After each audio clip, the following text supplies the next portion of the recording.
The original founding premise of the new museum was to showcase under-recognized artists and contemporary art in formation with a strong belief that art is a vital social force, that it really can impact lives and impact society.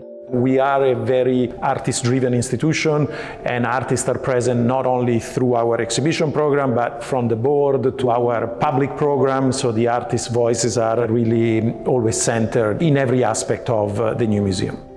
The new museum was known for its benchmark exhibitions of individual artists, and that is something that continues to this day. We held the first exhibition of Anna Mendieta, for instance, Martin Puryear, Nancy Spiro, Leon Golub, Jeff Koons, Adrian Piper, Judy Chicago, Faith Ringgold, Marta Minujín, Wangechi Mutu, David Wanarovich, Martin Wong, artists who are household names today and are represented in all the large museums. Artists always remember that the new museum was the first important presentation of their work, often the first in the city or in the United States. It's really a training ground for artists. It's a place where if you want to know where culture and art are going tomorrow, this is the place where to come and see it today.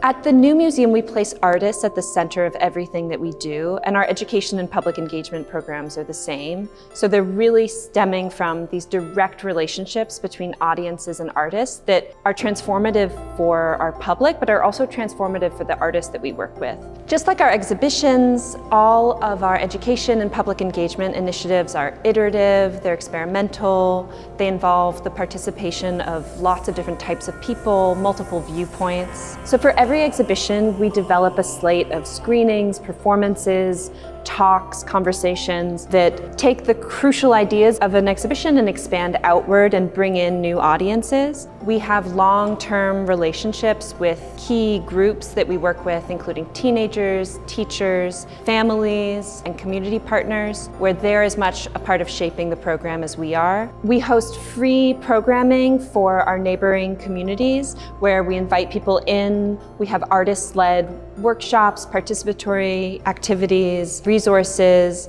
and it's a way of bringing people from the neighborhood, from our local communities, to the museum and shaping a program with and for them.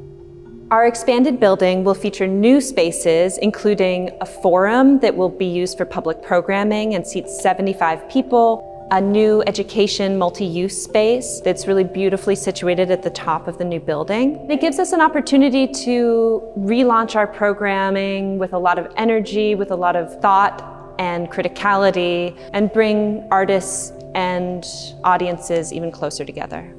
We are finding increasingly that the experiential or the experience of being in a museum is very attractive to younger audiences and to all audiences. So we have a very active program of public programs, and expansion is going to allow us to increase those. And we really want to share some of these new amenities with our neighbors and our friends around the world.